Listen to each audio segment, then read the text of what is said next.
ආයුබෝවන් මිත්‍රෝනි මම අද ඔබට ඉදිරිපත් කිරීමට බලාපොරොත්තු වන්නේ මුදල් රෙගුලාසි සංග්‍රහයේ පරිච්ඡේදාංක 3 පරිච්ඡේදාංක 4 පරිච්ඡේදාංක 5 සහ පරිච්ඡේදාංක 6 සම්බන්ධයෙන් ඔබට ලැබිය හැකි ප්‍රශ්න හා පිළිතුරු විශේෂයෙන්ම පරිච්ඡේදාංක 3 මුදල් පාලනය සහ ගිණුම්ගත කිරීම පරිච්ඡේදාංක 4 ලැබීම් සම්බන්ධ කරුණු පරිච්ඡේදාංක 5 ගෙවීම් සහ පරිච්ඡේදාංක 6 බැංකු සහ අග්‍රිම ගිණුම් සම්බන්ධයෙන් එම පරිච්ඡේද ඇසුරින් ඔබට ලැබිය හැකි ප්‍රශ්න සහ ඒ සඳහා පිළිතුරු තමයි මම අද සාකච්ඡා කිරීමට බලාපොරොත්තු වෙන්නේ. විශේෂයෙන්ම අපි දන්නවා රජයේ නිලධාරීන්ගේ විභාග කාර්යක්ෂම කඩින් විභාග සඳහා විශේෂයෙන්ම රාජ්‍ය කළමනාකරණ සහකාර නිලධාරීන්ගේ කාර්යක්ෂම කඩින් විභාග ඒ වගේම සංවර්ධන නිලධාරීන්ගේ කාර්යක්ෂම කඩින් විභාග වගේම වෙනත් විවිධ සේවාවල රාජ්‍ය නිලධාරීන්ගේ කාර්යක්ෂම කඩින් විභාගවල මුදල් රෙගුලාසි ප්‍රශ්න පත්‍ර සම්බන්ධයෙන් ඔබට ලැබිය හැකි ප්‍රශ්න සහ පිළිතුරු තමයි මම මෙම වීඩියෝ මගින් ඉදිරිපත් කිරීමට බලාපොරොත්තු වෙන්නේ. මම හිතන්නේ ඔබට යම්කිසි ගැටලුවක් තිබෙනවා නම් තවදුරටත් මගේ YouTube channel එකේ comments box එකේ comments එක සඳහන් කරලා ඔබට අවශ්‍ය පැහැදිලි කිරීම ලබා ගත හැකියි. ඔබෙන් අහන්න පුළුවන් ප්‍රශ්නයක් විදිහට අමාත්‍යාංශයක් හෝ දෙපාර්තමේන්තුවක් වාර්ෂික පිළිවෙල ලබන ගිණුම් ප්‍රකාශනය කුමක්ද කියලා.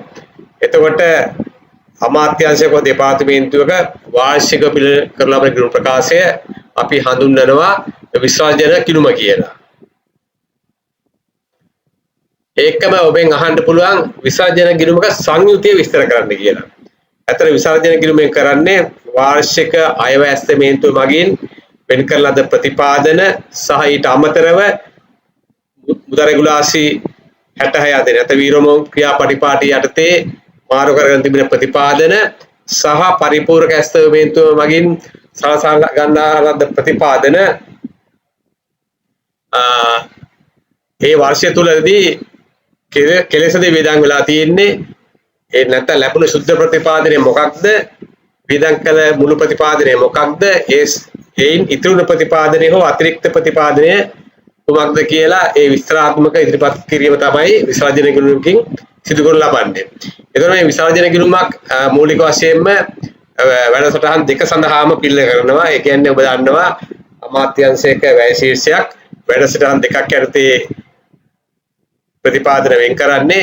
ඒ කියන්නේ මූලද පුනරාවර්තන වැඩසටහන් සහ මූලධන වැඩසටහන් විදිහට. එතකොට මෙම වැඩසටහන් දෙක සම්බන්ධයෙන්ම විසර්ජන ගිණුමක් ඉදිරිපත් කළ යුතු වෙනවා. එතකොට මම කලින් සඳහන් කළා වගේම එක් වැඩසටහන් සඳහා වාර්ෂික ඇස්තමේන්තුවෙන් වෙන් කළ තියෙන ප්‍රතිපාදනයත් පූර්ය 66 මගින් මාරු කරන ලද ප්‍රතිපාදනයත් ඒ වගේම පරිපූර්ණක ඇස්තමේන්තුව මගින් සපයාගත් ප්‍රතිපාදනයත් ඇතුළු සුද්ධ ප්‍රතිපාදනය සහ වර්ෂයේ දරන ලද වියදම හෝ ඉතිරිය නැත්නම් අතිරික්තය මෙම විසර්ජන ගිණුමේ නිරූපණය වෙනවා. ඒතොර ඒකම ඒ වැය විශයෙන් යම්කිසි වැය විශයකින් ඉතිරි වීම සුද්ධ ප්‍රතිපාදනයේ 100%ක් ඉක්මන විට අවස්ථාවකදී ඒ සම්බන්ධ හේතුද මේ මගින් ඉදිරිපත් කළ යුතු වෙනවා. ඔබේ ප්‍රශ්නයක් විතර අහන්න පුළුවන් රාජ්‍ය ආදායම් ගිණුම යනුවෙන් කුමක් අදහස් වේද කියලා. එතකොට යම්කිසි ආදායම් එකතු කිරීම සඳහා බලය ලබා දීලා තියෙන සෑම ගණන් දීමේ නිලධාරියෙකු විසින්ම නැත්නම් සෑම ආදායම් ගණන් දීමේ නිලධාරියෙකු විසින්ම තමුන් වගේ කියනු ලබන ආදායම් ශීර්ෂය සම්බන්ධයෙන් වර්ගීකරණ කරලා ප්‍රකාශයක් ඉදිරිපත් කළ යුතු වෙනවා. ඒතකොට මේ ප්‍රකාශයේ ඒ යම්කිසි වර්ෂයක් සඳහා ඇස්තමේන්තු කළ ආදායම, ඒ වගේම මේ වර්ෂයේ එකතු කළ ආදායම සහ හිඟ හෝ අතිරික්ත ආදායම සහ ඒට හේතු මෙම වර්ගීකරණ ප්‍රකාශය මගින් ඉදිරිපත් කළ යුතුයි. ඒතකොට මෙන්න මේ තොරතුරු පදනම් කරගෙන මහා භාණ්ඩාගාරය විසින් පිළිවෙල ලබනවා සමස්ත රාජ්‍ය ආදායම ගිණුම. එතකොට රාජ්‍ය ආදායම ගිණුම කියන්නේ මේ එක් ආදායම් ගණන් දීමේ නිලධාරීන් විසින් ඉදිරිපත් කරන ලබන ආදායම් සම්බන්ධ තොරතුරු පදනම් කරගෙන මහා භාණ්ඩාගාරය විසින් පිළිවෙල කර ලබන සමස්ත ආදායම් ගිණුම රාජ්‍ය ආදායම් ගිණුම ලෙස අපිට හඳුන්වන්න පුළුවන්.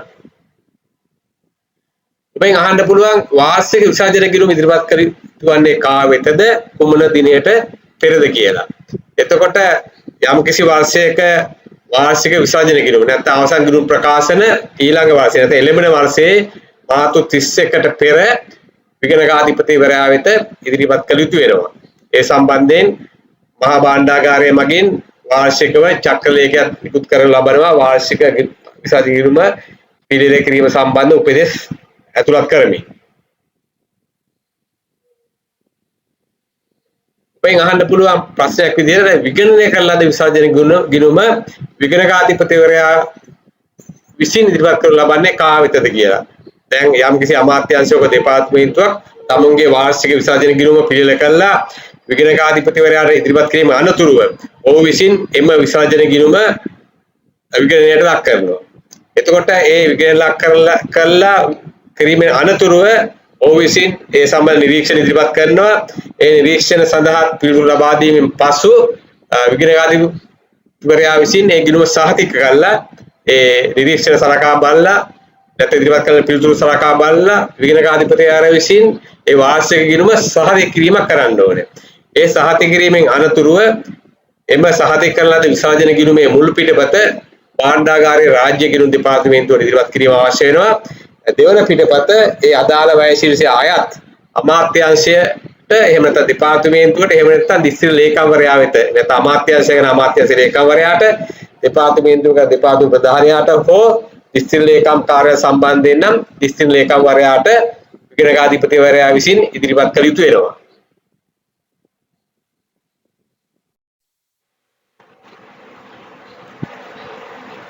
ඔබෙන් අහන්න පුළුවන් රාජ්‍ය ගිණුම් කාර්ය සභාව යනුවෙන් කුමක් අදහස් වේද කියලා.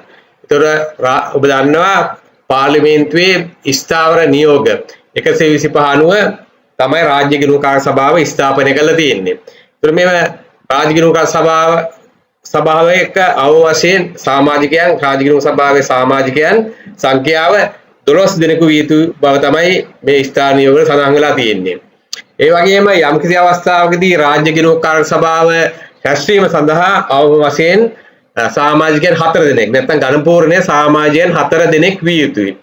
එතකොට මෙම රාජ්‍ය ගිණුම් කාර්ය සභාව තමයි රජයේ අමාත්‍යාංශ සහ දෙපාර්තමේන්තු වල ඒ වාර්ෂික ගිණුම් සම්බන්ධයෙන් විගණකාධිපතිවරයා විසින් ඉදිරිපත් කරන වාර්තා ඒවා නිරීක්ෂණයට ලක් කළා ඒවා සාකච්ඡා කළා ඒ අවශ්‍ය නිර්දේශ නිකුත් කරන්නේ මෙම රාජ්‍ය ගිණුම් කාර්ය සභාව මගින්. එතකොට මම මේ ප්‍රශ්නෙට උත්තර දුන්න කලින් ප්‍රශ්නේදී මෙතන අහන්නේ රාජ්‍ය ගිණුම් සභාවේ කාර්ය කුමක්ද කියලා.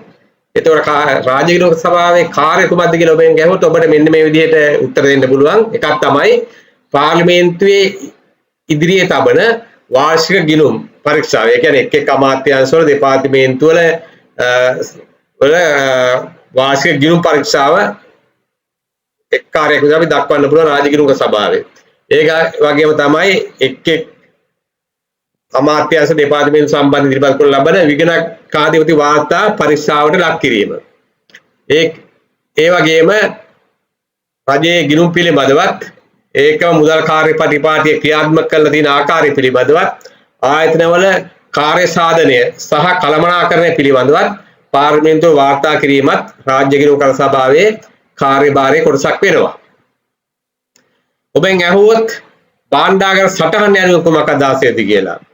අපිට මේ උත්තරයක් දෙන්න පුළුවන්. ඔබ දන්නවා රාජ්‍ය ගිණුම් කාර්ය සභාව විගණකාධිපතිවරයා සහ ඒ අදාළ අමාත්‍යාංශ හෝ දෙපාර්තමේන්තු වල ගිණුම් වාර්තා පරීක්ෂා කිරීමෙන් අනතුරුව ඒ සම්බන්ධ සාකච්ඡා කිරීම සඳහා ඒ අදාළ අමාත්‍යාංශ වල නිලධාරීන් රාජ්‍ය ගිණුම් කාර්ය සභාවට කැඳවනවා. එතකොට ඒ කැඳවලා සාකච්ඡා කිරීමෙන් අනතුරුව ගිණුම් කාර්ය සභාව යම් යම් නිර්දේශ නිකුත් කරනවා එම ආයතනවල ක්‍රියා පරිපාලනය සම්බන්ධයෙන්. එතකොට මෙන්න මේ නිර්දේශ නිකුත් කරන්නේ මෙම නිර්දේශ නිකුත් කරාට පස්සේ එම නිර්දේශ මුදල් අමාත්‍යාංශයේ ලේකම්වරයාගේ අස්සනින් නිර්දේශ විදිහට නිකුත් කිරීම අවශ්‍ය වෙනවා. එතකොට මෙසේ මේ රාජ්‍ය ගිණුම් කාර්ය සභාව කරන ලබන නිර්දේශ මුදල් අමාත්‍ය ලේකම්වරයාගේ අස්සෙනින් නිකුත් කිරීම සිදු කරනවා. එතකොට අපි මේවා හඳුන්වනවා භාණ්ඩාගාර සටහන් විදිහට. එතකොට මෙන්න මේ භාණ්ඩාගාර සටහන් වල තියෙන නිර්දේශ ක්‍රියාත්මක කිරීමේ වගකීම තියෙන්නේ අදාළ ප්‍රධාන ගණන් දීමේ නිලධාරීන්ට සහ ගණන් දීමේ නිලධාරීන්ට.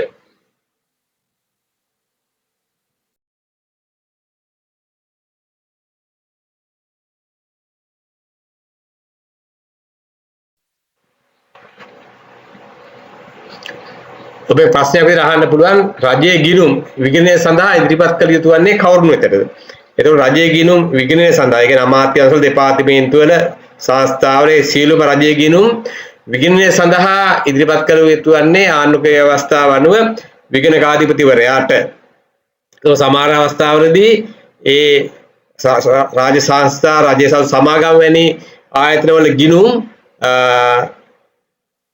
විගණකාධිපතිවරයාගේ බාහිරව වෙනත් ආයතනය වලට නැත්නම් වෙනත් පුද්ගලික ආයතනයක් මගින් විගණනය කිරීම සඳහා යම් යම් විධිවිධාන සැලසීමේ අවස්ථාව තිබෙනවා ආණ්ඩුක්‍රම ව්‍යවස්ථාව අනුව.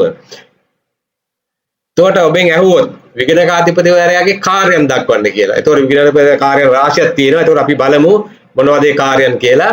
එකක් තමයි සියලුම රජයේ අමාත්‍යාංශ, දෙපාර්තමේන්තු වල ගිණුම්, පළාත් පාලන ආයතන වල ගිණුම් සහ රජයට පැවරී ඇති වෙළඳ ව්‍යාපාර ගිණුම් විගණනය කිරීම විගණකාධිපතිවරයාගේ කාර්යයක්. ඒකම පාර්ලිමේන්තුව විසින් නීතිය නියම කරන්නා වූ කාර්ය සහ කර්තව්‍ය ඉටු කිරීමත් විගණකාධිපතිවරයාගේ කාර්යයක් වෙනවා. ඒ වගේම තමාගේ කාර්ය සහ කර්තව්‍ය ඉටු කිරීම සම්බන්ධයෙන් වූ වාර්තාවක් යම්කිසි මුදල් වර්ෂයක් අවසන් වෙලා මාස 10ක්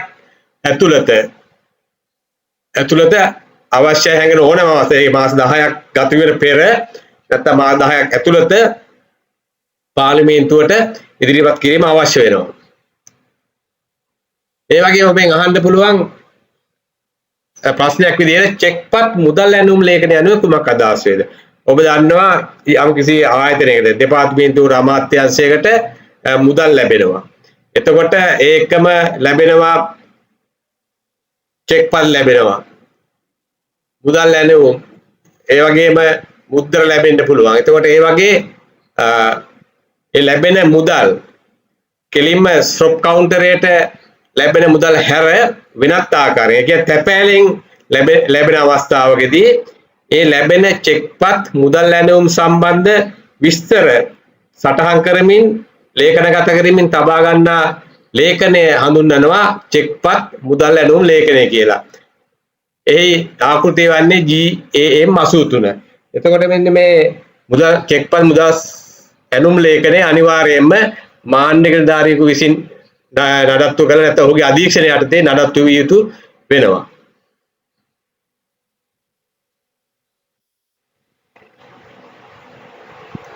ඔබෙන් අහන්න පුළුවන් රජයට ලැබෙන බදු ගාස්තු සහ ආදායම් සම්බන්ධයෙන් මුදල් ගෙවන්නාට නිකුත් කරන ලියවිල්ල කුමක්ද කියලා. එතකොට අපි රජයට යම් කිසි මුදලක් අය කර ගන්නවා නම් එතකොට ඒ අවස්ථාවේදී අනිවාර්යයෙන්ම පොදු 172 ආකෘතියෙහි කුයිතාංශයක් නිකුත් කළ යුතු වෙනවා. ඒ කියන්නේ මුදල ලැබුණු බවට, ඒ කියන්නේ මුදල ලැබුණු දිනය, එතකොට ගෙව්වේ කවුද, ඒ වගේම ඒ මුදල් ලැබීම පිළිබඳ විස්තර ඇතුළත් කරමින් පොදු 172 ආකෘතියෙහි කුයිතාංශයක් නිකුත් කිරීම අවශ්‍ය වෙනවා. ඒකම අහන්න පුළුවන් රජයට මුදල් ගෙවීම සඳහා මුදල් ගෙවන්නා විසින් සම්පූර්ණ කළ යුතු ආකෘතිය කුමක්ද කියලා. ඒ කියන්නේ යම්කිසි පුද්ගලයෙක් රජයට යම්කිසි මුදලක් ගෙවන අවස්ථාවකදී ඔහු විසින් යම්කිසි ආකෘතිය සම්පූර්ණ කළ යුතුයි. එතකොට ඒ ආකෘතිය හඳුන්වනවා මුදල් බාර දීමේ වවුචරය කියලා. නැත්නම් අපි ඉංග්‍රීසියෙන් කියන PIV කියලා. එතකොට පොදු 118 ආකෘතිය තමයි මුදල් බාර දීමේ වවුචරය විදිහට අපි සලකන්නේ. ඒකම වෙන් අහන්න පුළුවන් මුදල් බාර දෙන වවුචරේ අඩංගු තොරතුරු මොනවද කියලා. එතකොට මෙන්න මේ වගේ තොරතුරු තමයි මුදල් බාර දීමේ වවුචරේ අඩංගු වන්නේ. කියන්නේ මුදල් ගෙවන දිනය, කියන්නේ මුදල් ගෙවන්නාගේ නම, මුදල් ගෙවන කාරණය, ඒ වගේම ඒ මුදල් ගෙවීමට අදාළ ආදායම් ශීර්ෂය, ඒ වගේම මුදල් ගෙවන්නාගේ අස්සන වැනි තොරතුරු මේ මුදල් බාර දෙන වවුචරයක අඩංගු වෙනවා. ඔබෙන් ඇහුවොත් රජයට මුදල් එකතු කිරීමේ ගනුදෙනු වර්ග දෙක මොනවද? අපි ගත්තොත් එහෙම පුළුල්ව අපි සැලකුවොත් රජයට මුදල් ලැබෙන ගනුදෙනු වර්ග දෙකයි තියෙන්නේ ප්‍රධාන වශයෙන්ම. එතකොට අපි පුළුල් විදිහට අපි සැලකුවාම. එතකොට එතින්දී අපිට මේ විදිහට දක්වන්න පුළුවන් එකක් තමයි රජයේ අවසර පත්‍රයක්, යම්කිසි සේවයක් ප්‍රතිලාභයක් හෝ ප්‍රයෝජනයක් ලබා ගැනීම සඳහා හෝ ප්‍රෝෂ්‍ය පත්‍රයක් හෝ මුද්දරයක් හෝ භාණ්ඩයක් ලබා ගැනීම සඳහා යම්කිසි පුද්ගලයෙක් ස්වේච්ඡාවෙන් මුදල් ගෙවීම නැත්නම් මුදල් ඒ අදාළ අවසර පත්‍රයේ ප්‍රතිලාභය හෝ ප්‍රයෝජන ලබා ගැනීම සඳහා එම පුද්ගලයා මුදල් ගෙවනවා. නැත්නම් ස්වේච්ඡාවෙන්ම යම්කිසි පුද්ගලයෙකුගේ මුදල් ලැබෙනවා. එතකොට ඒ එක කොටසක්. ඒක තමයි පළවෙනි වර්ගය. අනික තමයි රජය විසින් අය කරනු ලබනවා යම් බදු. ඒ වගේම බලපත්‍ර ගාස්තු.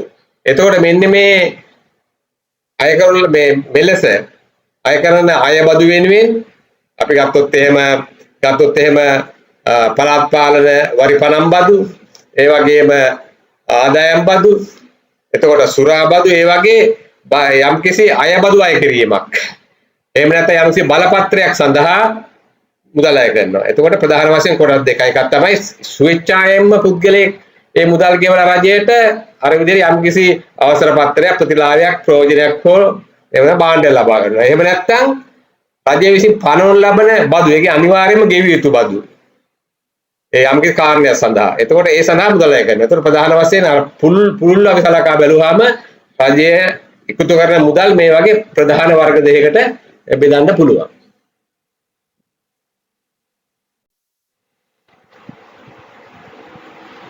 ඔබෙන් ප්‍රශ්නයක් විදිහට අහන්න පුළුවන් තැන්පසු ආපසු ගෙවීමේ සලකා බැලිය යුතු කරුණු මොනවද කියලා. එතකොට ඔබ දන්නවා රජයේ තියෙනවා තැන්පත් ගිණුමක පොදු තැන්පත් ගිණුම නැත්නම් විවිධ තැන්පත් ආදී තැන්පත් ගිණුම් තියෙනවා. එතකොට මෙන්න මේ තැන්පත් ගිණුමකින් මුදල් ආපසු ගෙවනකොට සලකා බලන කරුණු මොනවද කියලා තමයි අහන්නේ. එකක් තමයි එම තැන්පත් ගෙවීම නිසි අධිකාරිය බල පුද්ගලයෙකු විසින් අනුමත කරලා තියෙන්න ඕනේ. ඒ වගේම ඒ ගෙවන මුදල නිවැරදි වෙන්න ඕනේ. ඒ කියන්නේ යම් කිසි මුදලක් තැන්පත් කරලා තියෙන්න පුළුවන්. ඒතකොට තැන්පත් කළ මුදල ඉක්මවා ගෙවීමක් සිදු වෙන්න බෑ. එහෙනම් ඒ තැන්පත් කළ මුදලම ගෙවන බව හෝ ඉන් කොටසක් ගෙවන බව ඒක නිවැරදි බව තහවුරු කර ගැනීම අවශ්‍ය වෙනවා. ඒ වගේම මෙම තැන්පත් ගෙවීම ඒ පොදු තැන්පත් ගෙවීම වවුචරයේ නම සඳහන් පුද්ගලයාට ලැබීමට හිමිකම තියෙනවද කියන කාරණය තහවුරු කර ගැනීම අවශ්‍ය වෙනවා. ඒකම මෙම තැන්පත් කිරීම මීට පෙර ගෙවා නොමැති බව. ඒ කියන්නේ අනිවාර්යයෙන්ම මේ පොදු තැන්පත් ගෙවීම වවුචරයක අපි සීල් එකකින් සඳහන් කරන මේ මුදල මින් පෙර ගෙවා නොමැති බවට සහතික වෙනවා කියලා. එතකොට එහෙමනම් මෙම තැන්පත් මුදල මීට පෙර ගෙවා නොමැති බව තහවුරු කර ගැනීම අවශ්‍ය වෙනවා. ඒකම තැන්පත් මුදලේ යම්කිසි අඩු කිරීමක් සිදු කළ යුතු නම් එම අඩු කිරීම නිවැරදිව සිදු කරලා තියෙනවද කියන කාරණේ තහවුරු කර ගැනීම අවශ්‍ය වෙනවා. ඒකම ඔබෙන් අහන්න පුළුවන් ගෙවීම සඳහා භාවිතා කරන ලබන වවුචර් වර්ග 5ක් හෝ 6ක් සඳහන් කරන්න කියලා ඊටත් වඩා තියෙනවා. නමුත් කීපයක් සඳහන් කරන්න කියලා ඔබෙන් ප්‍රශ්නයක් අහන්න පුළුවන්. එතකොට මොනවද මේ ගෙවීම කඩුව සඳහා භාවිතා කරන වවුචරය? එතකොට ඒ ගෙවීමේ ස්වරූපය අනුව භාවිතා කරන ඒ වවුචර් වල ආකෘති පත්‍ර වෙනස්. ඒතර අපිට මේ විදිහට දක්වන්න පුළුවන්. එකක් තමයි වැටුප් සඳහා අපි භාවිතා කරන්නේ පොදු 33 ආකෘති පත්‍රය. ඒ වගේම වේතන සඳහා පොදු 36 ආකෘති පත්‍රය. අතිකාල ගෙවීම සඳහා පොදු 35 ආකෘති පත්‍රය භාවිතා කරනවා. ඒ වගේම සාමාන්‍ය ගෙවීම සඳහා පොදු 35 ආකෘති පත්‍රය, පොදු තැන්පත් ගෙවීම සඳහා පොදු 70 ආකෘති පත්‍රය සහ ගමන් විදක් ගෙවීම සඳහා පොදු 177 හෝ 178 ආකෘති පත්‍රය අපිට භාවිතා කරන්න පුළුවන්. පොදු 178 කියන්නේ සාමාන්‍ය ගමන් විදම්, 178 ආකෘති පත්‍ර කියන්නේ සංයුක්ත දීමනා පරිවර්තිත ගමන් වේදම් ගෙවන ආකෘති පත්‍රය. එතකොට මෙන්න මේ විදිහට අපි ගෙවීම් කටයුතු සඳහා රජයේ ගෙවීම් කටයුතු සඳහා වවුචර් මේ වගේ ආකෘති වලින් භාවිතා කරනු ලබනවා. ඔබෙන් අහුවා සාමාන්‍ය ගෙවීම් වවුචර් එක අඩංගු වී යුතු කරුණු මොනවද කියලා. එතකොට ඔබ දන්නවා ගෙවීම් වවුචර් එක ඇතුළත් විය යුතු මූලික කරුණු කීප රාශියක් තියෙනවා. එතකොට මේ කරුණු සම්බන්ධයෙන් තමයි මේ ප්‍රශ්නෙන් අහන්නේ. එතකොට මෙන්න මේ වගේ අපිට උත්තර දෙන්න පුළුවන්. එකක් තමයි ඒ අදාළ ගෙවීම ලබන්නාගේ නම හෝ ආයතනය එහි සඳහන් විය යුතුයි. ඒ වගේම ඒ මුදල ගෙවන ස්ථානය, ඒ කියන්නේ ගෙවන අමාත්‍යාංශය හෝ දෙපාර්තමේන්තුවේ නම එහි සඳහන් වීම අවශ්‍ය වෙනවා. ඒක මේ ගෙවීමට අදාළ වැය විෂය විස්තරය, ඒ ගෙවීම වාර්ෂික අස්තමේන්තුවෙන් ප්‍රතිපාදන සලසා තියෙන වැය විස්තරය, ඒ කියන්නේ ගමන් වේදමන් නම් එහෙම නැත්නම් යම්කිසි සැපයීමක් නම් ඒ සම්බන්ධ වැය විස්තරයක් තියෙනවා. එතකොට වැය විෂය විස්තරයක් එන ඒ වැය විෂය විස්තරය ගෙවීම වවුචරය ඇතුළත් විය යුතු වෙනවා.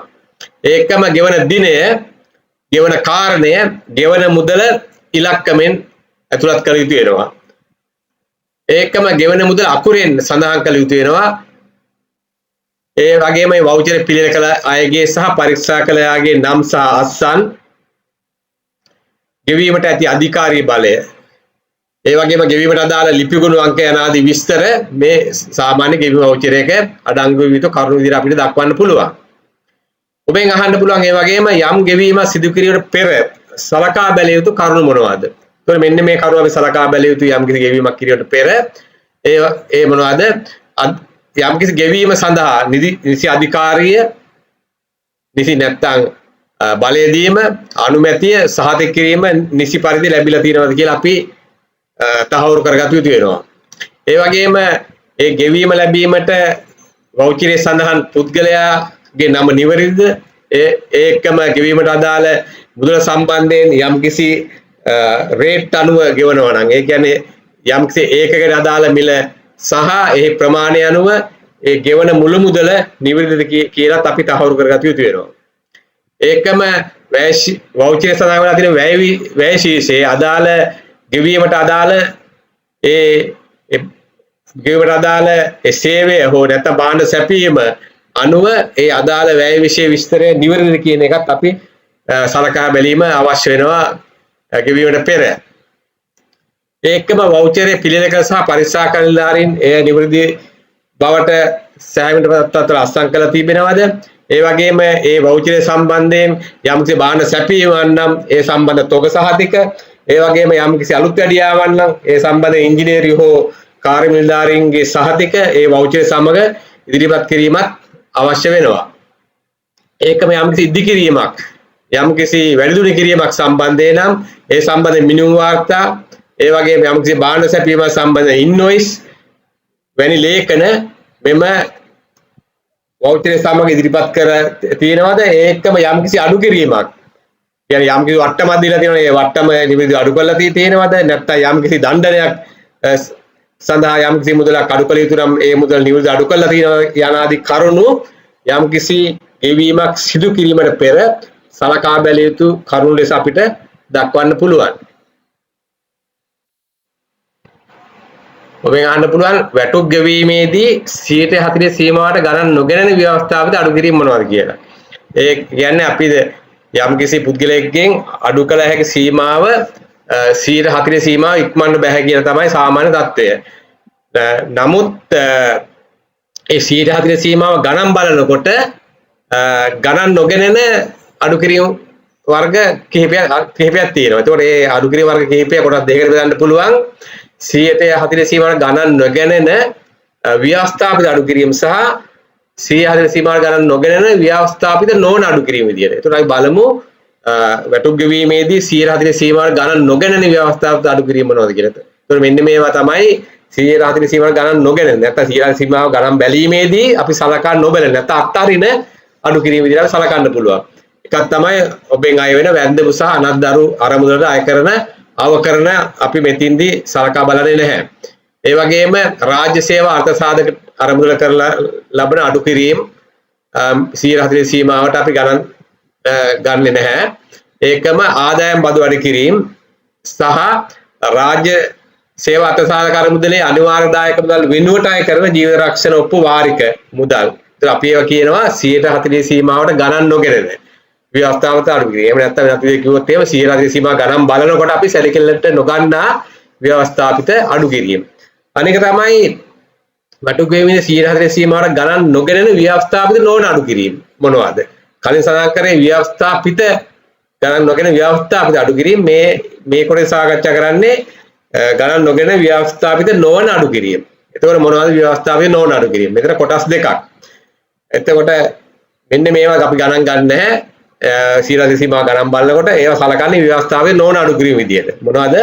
උස්සත්තිකාරම් දීලා තියෙන අවස්ථාවේදී එහි වාරික මාසික අය කරන වාරිකය අපි නොසලකා ඉන්නවා. ඒ වගේම වැටුප් පත්තිකාරම දීලා තියෙනවා නම් ඒ අත්තිකාරම වැටුප් ගෙවන අවස්ථාවේදී අඩු කර ගන්නවා. එතකොට ඒකත් අපි සලකන්නේ නැහැ. ඒකම යම්කිසි පුද්ගලයෙකුට නිලධාරියෙකුට වැඩිපුර වැටුප් ගෙවලා තියෙනවා නම් එතකොට එහෙම නැත්නම් ඒක ආපසු අය කර ගන්න අවස්ථාවේදී වැඩිපුර වැටුප් ගෙවීම ආපසු අය කරගන්න අවස්ථාවේදී අඩු කිරීම. ඒ වගේම අඩවැටු ගැටු ප්‍රායෝජන නිවාඩු සඳහා කර ලබන අඩු කිරීම මෙතනදී සලකන්නේ නැහැ. ඒකම නිවාස ණය වාරික නිවාස ණය කරන් තියෙනවනේ ඒ සඳහා ගෙවන වාරික මුදල. ඒකම ශ්‍රී ලංකා සහ ජීවිත රක්ෂණ සංස්ථා රක්ෂණය වෙනුවෙන් අඩු කරන ලබන වාරික මුදල. අපි ගත්තොත් අග්‍රහාර රක්ෂණ වාරික මුදල මෙතන සීමාවට ගණන් ගන්න නැහැ. ඒ වගේම යම්කිසි පුද්ගලයෙක් තමුන්ගේ වැටුපෙන් රජයට යම්කිසි පරිත්‍යාගයක් කළා තියෙනවා නම් ඒකත් අපි 140 සීමාවට ගණන් ගන්නෙ නැහැ. ඒවා අපි ව්‍යවස්ථාපිත නොවන අඩු කිරීම විදිහට සලකනවා මේ 140 සීමාව ගණන් බැලීමේදී නොසලකා හරුන් ලබන.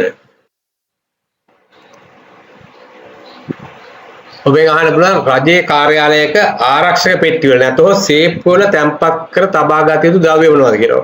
ඔබ දන්නවා යම්කිසි වර්ණාකම් සහිත ද්‍රව්‍ය ආරක්ෂිත තබා ගත යුතුයි. එතකොට මුදල් රෙගුලාසිය අනුව අපි චෙක්පත් මුදල් ඇනුම් ආදී රජයේ සියලු මුදල් අපි සේෆ් වල ආරක්ෂා කර තබා ගත යුතු වෙනවා. ඒ වගේම යම්කිසි විකුණු වර්ණාකමක් ඇති මුද්දර සහ ප්‍රවේශ පත්‍ර ඒකම බලපත්‍ර පොත් කුයිතාංශ පොත් සහ වැනි උපපත්‍රිකා පොත් සහ මූල්‍ය වර්ණාකමක් සහිත ෆෝර්ම වැනි දේවල් අපි ආරක්ෂිතව නැත්නම් ආරක්ෂක පෙට්ටිවල නැත්නම් සේෆ් වල තබා ගත යුතුයි. ඒ වගේම චෙක්පත් පොත් ඇනුම් ගෙවීම් ඇනුම් පොත් අනකර පොත් සහ එම පොත්වල ලියුසා නොලියු නොබෙදි කොළ අනිවාර්යයෙන්ම අපි ආරක්ෂිතව සේෆ් වල හෝ ආරක්ෂක පෙට්ටිවල තැන්පත් කර තබා ගත යුතු වෙනවා. ඒකම යම්කිසි උසාවියක ඉදිරිපත් කළ යුතු වෙන මූල්‍ය වටිනාකමක් ඇති හෝ නැති ද්‍රව්‍ය ආරක්ෂා සහිතව ආරක්ෂක පෙට්ටිවල හෝ සේෆ් වල තැන්පත් කරගෙන තැබිය ගැනීම අවශ්‍යයි. ඔබෙන් ඇහුවොත් උපපත්‍රිකා පොත් යනුවෙන් කුමක් අදහස් වෙද කියලා. මොනවද මේ උපපත්‍රිකා පොත් කියන්නේ? ඒ කියන්නේ යම්කිසි මූල්‍ය වටිනාකමක් ඇති ෆෝර්ම ඒ ආකෘති පත්‍ර නැත්නම් යම්කිසි ගාස්තුවක් හෝ අය කිරීමක් ගෙවීමෙන් පස්සේ නිකුත් කරන ආකෘති පත්‍ර නැත්නම් ෆෝර්ම අපිට උපපත්‍රිකා පොත් ලෙස හඳුන්වන්න පුළුවන්. ඒක සාමාන්‍යයෙන් දෙපාර්තමේන්තුව භාවිතා වෙන උපපත්‍රිකා පොත් මොනවද කියලා අපෙන් අහුවොත් මෙම දෙපාර්තමේන්තුවක භාවිතා වන උපපත්‍රිකා පොත් ඒ දෙපාර්තමේන්තුවේ කාර්ය ස්වරූපය අනුව වෙනස් වෙන්න පුළුවන්. නමුත් සාමාන්‍යයෙන් ඕනම දෙපාර්තමේන්තුවක භාවිතා වෙන උපපත්‍රිකා පොත් විදිහට අපි දක්වන්න පුළුවන් මුදල් කුයිතාංශි පොත්. ඒ කියන්නේ මුදල් ලැබෙන අවස්ථාවේ නිකුත් කරන පොදු 177 කුයිතාංශි පොත්. ඒ වගේම ගබඩාවට භාණ්ඩ ලැබීම සහ ගබඩාවෙන් භාණ්ඩ නිකුත් කිරීම සම්බන්ධ භාණ්ඩ ලැබීම සහ නිකුත් කිරීම නියෝග පොත් භාණ්ඩ ඇනුම් පොත් ඒ වගේම ඒ දෙපාර්තමේන්තුවට අදාළ බලපත්‍ර පොත් ඕනෑම අවසර පත්‍ර පොත් ඒ වගේම යම්කිසි දෙපාර්තමේන්තුව සම්බන්ධයෙන් තියෙනවා ටිකට් පත් නැත්නම් ප්‍රවේශ පත්‍ර එන්නේ වගේ දේවල් අපිට පත්‍රිකා පොත් විදියට දක්වන්න පුළුවන්.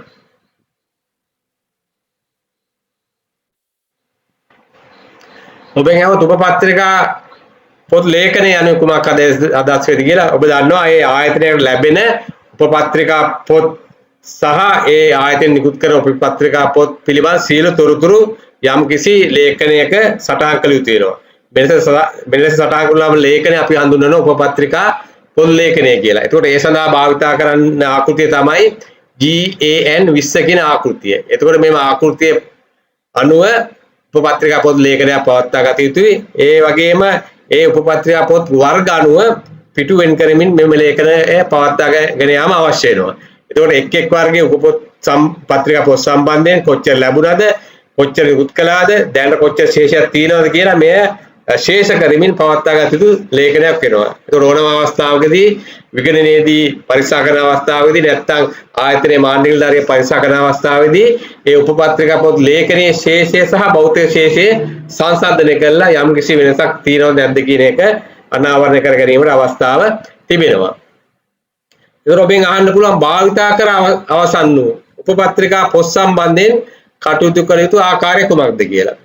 ඔබ දන්නවා යම්කිසි උපපත්‍රිකා පොතක් භාවිතා කරනකොට එම උපපත්‍රිකා පොතේ අවසන් උපපත්‍රිකාව භාවිතා කළ දින සිට 5 අවුරුද්දක් ගත වන තෙක් එම උපපත්‍රිකාව විනාශ කිරීමට අවස්ථාවක් නැහැ. එතකොට එහෙමනම් ඒ අවසන් පත්‍රිකාව නිකුත් කළ දිනේ සිට අවුරුදු 5ක් ගත වන තෙක් ඒවා විනාශ නොකර සුරක්ෂිතව තබා ගැනීම අවශ්‍ය වෙනවා. ඒකම යම්කිසි උපපත්‍රිකා පොත්වල අවලංගු කළ මුද්දර තියෙනවා නම් ඒ වගේම ඒ සම්බන්ධයෙන් යම්කිසි නියමිත ආපසු ගෙවීමක් කළ දින සිට ඒ 5 අවුරුද්දක් ගත වෙන තෙක් එම උපපත්‍රිකා පොත් තබා ගත යුතු වෙනවා.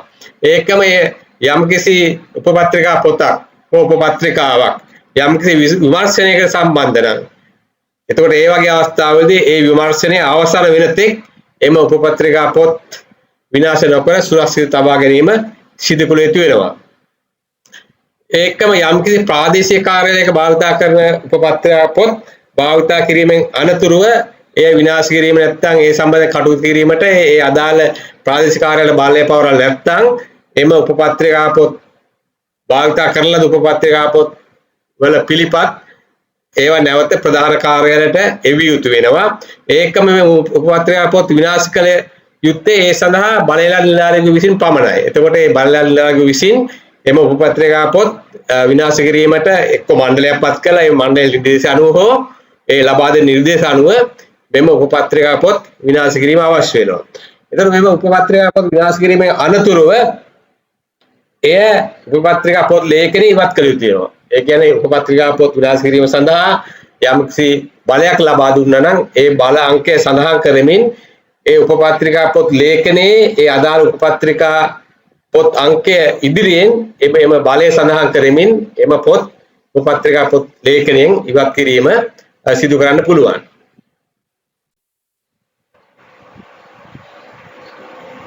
රොබෙන් ඇහුවොත් පාවිච්චි කළ හෝ පාවිච්චි නොකළ උපපත්‍රිකා පොත් නැතුව විට ගත යුතු ක්‍රියාමාර්ග කවරේද කියලා. එහෙම ප්‍රශ්නයක් ඔබෙන් අහන්න පුළුවන්. එතකොට ඒ වගේ අවස්ථාවේදී අනිවාර්යයෙන්ම එම උපපත්‍රිකා පොත් සම්බන්ධයෙන් ඒ වකීල් නිලධාරීන්ට එරෙහිව විද්‍යානුකූල ක්‍රියාමාර්ග ගත යුතු වෙනවා. ඒකම මෙම නැතිවීම සිදු වුණේ කෙසේද යන්න කියලා යම්කිසි පරීක්ෂණයක් කළා. පරීක්ෂණ මණ්ඩලයක් පත් කළා. පරීක්ෂණයක් කළා ඒ නැතිවීමට හේතු වන කරුණු පිළිබඳ සොයා බැලීමක් සිදු කළ යුතු වෙනවා. ඒ වගේම එවැනි නැතිවීමක් යලි ඇති නොවන විදිහට දෙපාර්තමේන්තුව හෝ අදාළ ආයතන විසින් ඒ ක්‍රියාමාර්ග ගත යුතු වෙනවා. ඒකම ඒ නැතිවන උපපත්‍රිකා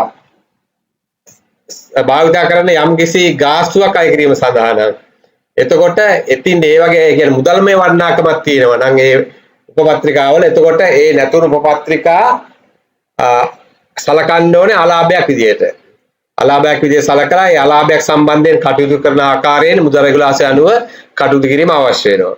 එතකොට ඒ වගේ අලාභයක් විදියට සලකන අවස්ථාවලදී ඒ උපපත්‍රිකා සම්බන්ධයෙන් අය කරගත යුතු වටිනාකම වන්නේ ඒ උපපත්‍රිකා පොතෙන් නැත්නම් උපපත්‍රිකා භාවිතා නිකුත් කිරීමෙන් ලබාගත හැකිව තිබුණු උපරිම වටිනාකම එම අලාභයේ විදිහට අපි සැලකීම අවශ්‍ය වෙනවා.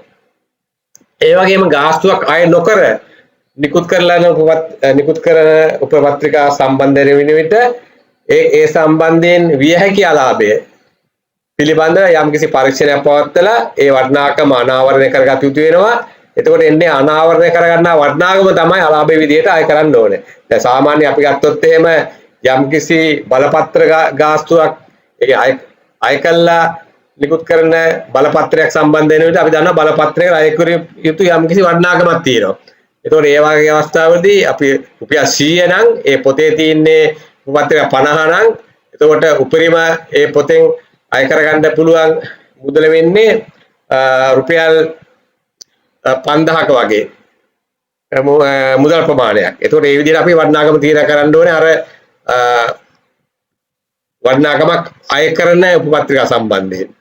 එහෙම නැත්නම් වටිනාකම අය නොකරන උපපත්‍රිකා සම්බන්ධ වෙන විට ඒකේ යම්කිසි මුදල්මය වටිනාකමක් යම්කිසි පරීක්ෂණ සිදු කළා ඒකෙන් විය හැකි අලාභය තක්සේරු කිරීමක් සිදු කළා ඒ වටිනාකම අය කරගත යුතු වෙනවා. ඒ වගේම ඒ නැතුණු උපපත්‍රිකා සම්බන්ධයෙන් ඒ සියලු අය කිරීම ඒ සියලු කටයුතු කිරීමෙන් අනතුරුව එම උපපත්‍රිකා පොත් ලේඛනයෙන් ඉවත් කිරීම සිදු කළ යුතු වෙනවා. ඒ සම්බන්ධයෙන් ලැබෙන නියෝගය සඳහන් කරමින් උපපත්‍රිකා පොත් ලේඛනයේ සටහන් කරමින් එම උපපත්‍රිකා පොතෙන් ඉවත් කිරීම සඳහා අවශ්‍ය කටයුතු කරන්න අවස්ථාව තිබෙනවා. එතකොට ඔබෙන් ඇහුවොත් මුදල් මුද්දර සහ සුරකුම්පත් සම්බන්ධ සමීක්ෂණ මණ්ඩලය හඳුන්වන්න කියලා. ඔබේ ප්‍රශ්නයක් විදිහට ඇහුවොත් එතකොට ඔබ දන්නවා ඒ අවස්ථාවේදී සමීක්ෂණ මණ්ඩලය පත් කරන්නේ යම්කිසි නිවෘත්තතාවයක් තහවුරු කිරීම සඳහා. එතකොට අපිට මෙහෙම අපිට සදා උත්තරය ලබා දෙන්න පුළුවන්.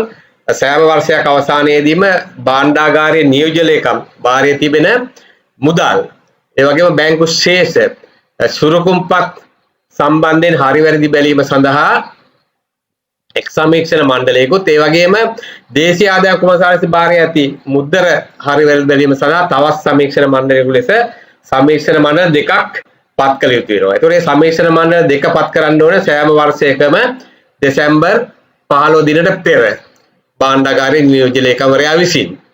එතකොට මේ සමීක්ෂණ කළ යුතු වන දිනය වෙන්නේ යම්කිසි මුදල් වර්ෂයක අවසන් දිනේ සියලු ගණුදුර අවසානයේදී හෝ එහෙම නැත්නම් යම්කිසි මුදල් වර්ෂයක ආරම්භක දිනේ ගණුදුර ආරම්භ කිරීමට පෙර එම සමීක්ෂණය පැවැත්විය යුතු වෙනවා.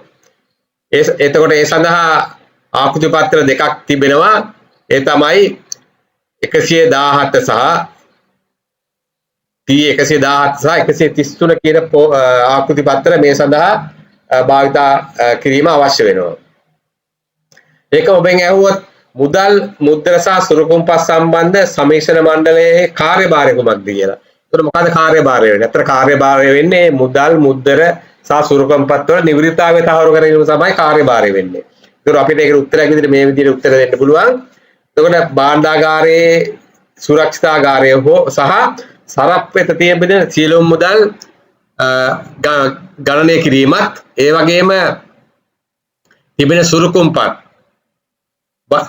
සම්බන්ධයෙන් සලකන විට එම සුරකුම්පත් භාණ්ඩාගාර ලේකම් භාරයේ තිබෙන ඒ ලැයිස්තුවේ තියෙන තොරතුරු සමග ගැලපෙනවද නැත්නම් සංසන්දනය වෙනවද කියන එකත් තහවුරු කර ගැනීමේ සිදු කරන්න ඕනේ මේ සමීක්ෂණ මණ්ඩලය මගින්. ඒකම මුදල් පොතේ තියෙන ශේෂ සහ බැංකුවේ තියෙන ශේෂය ඒක සරප් ළඟ තිබුණ මුදල් ශේෂය සමග ඒක නිවෘත්තතාවය ස්ථාවර කර ගැනීම අවශ්‍ය වෙනවා.